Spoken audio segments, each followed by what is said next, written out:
రండి.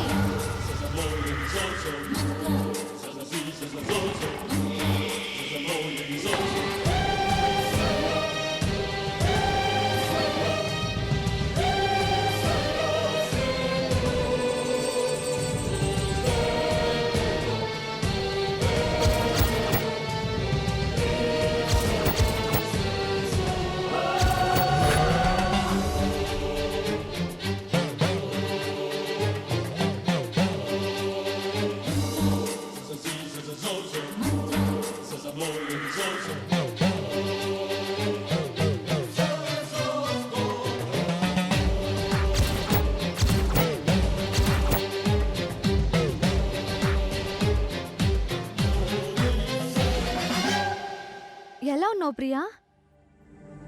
అబ్బా, నేను నిన్ను మళ్ళీ చూస్తానని అనుకోలేదు. నువ్వు మళ్ళీ వస్తావని ఎంతగా ఎదురు చూసానో తెలుసా?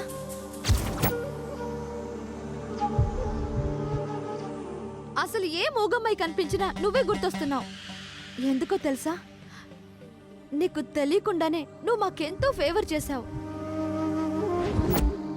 నువ్వు రావడం వల్లే, నువ్వు ఉద్యోగం అడగడం వల్లే మా కంపెనీని మేము మళ్ళీ కొనేసుకున్నాం. We are really thankful to you. నేను ఇంత మాట్లాడుతుంటే నువ్వు ఒక్క మాట కూడా మాట్లాడవేంటి?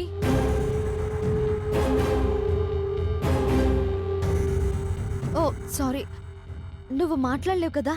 సారీ, మర్చిపోయాను. ఎందుకు మాట్లాడలేను? చక్కగా మాట్లాడగలను.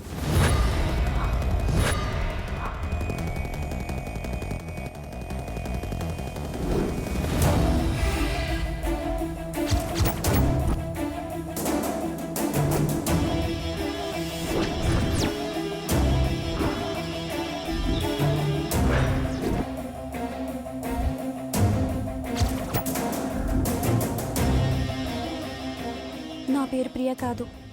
నేను మీకు ఏ హెల్ప్ చేయలేదు. నేను మూగమ్మాయిని కూడా కాదు. అయ్యో సారీ అండి, ఐఎమ్ సారీ.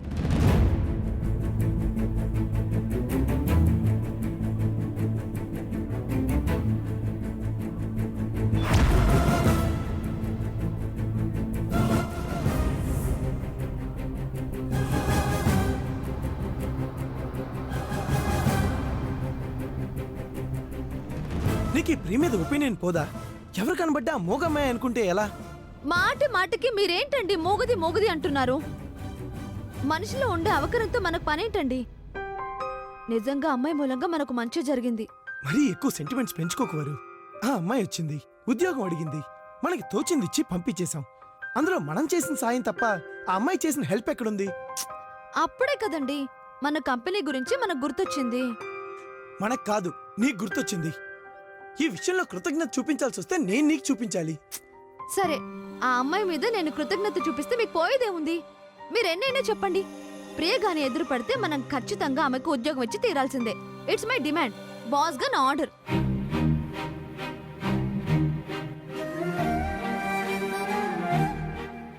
సరేలేండి, నా రిక్వెస్ట్ ఓకేనా? Thank you. అమ్మా, అలాంటి వాళ్ళది నిజమైన ప్రేమ కాదు, అది వ్యామోహం. ఎగ్జాక్ట్లీ చిన్నత్త. నిజంగా ప్రేమించుకున్న వాళ్ళు అలా చేయరు. ఎంత మనసు విరిగిపోతే కన్న కూతుర్ని పట్టుకొని మా దృష్టిలో చచ్చిపోయా ఉంటుందా తల్లి? అది సరే అమ్మా, తన కూతురుతో తన మాట అనేటప్పుడు ఆమె మాటల్లో వ్యథ, కళ్ళల్లో బాధ గమనించావమ్మా? పెద్దబాబుకు బర్త్డే విషెస్ చెప్పు కూడా వెళ్ళాం కదా. ఊరికే ఎలా కాలిపోతుంది? మంట పెడితేనో పడితేనో తగలబడుతుంది.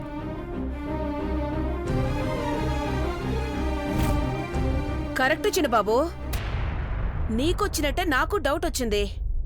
పార్వతే షర్టును తగలబెట్టిందనుకుంటా.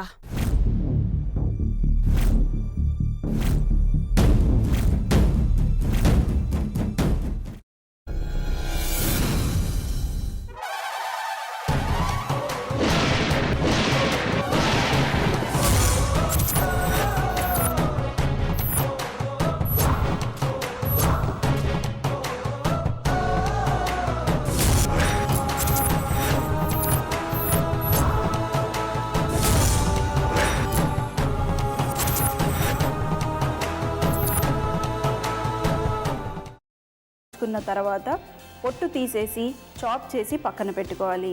ఒక ప్యాన్లో కొద్దిగా నూనె వేడి చేసి అందులో ఆవాలు, మినప్పప్పు, శనగపప్పు, కరివేపాకు, సన్నగా తరిగి పెట్టుకున్న ఉల్లిపాయలు వేసుకుని 1 నిమిషం పాటు వేయించుకోవాలి. ఆ తర్వాత కాల్చి కట్ చేసి పెట్టుకున్న వంకాయని కూడా అందులో వేసుకుని బాగా మిక్స్ చేసి బౌల్లోకి ట్రాన్స్ఫర్ చేసుకుని అందులో తగినంత చిక్కటి పెరుగు లేదా పల్చటి పెరుగు వేసుకుని మిక్స్ చేసి అన్నంతో కానివ్వండి, చపాతీతో కానివ్వండి సర్వ్ చేసినా చాలా బాగుంటుంది.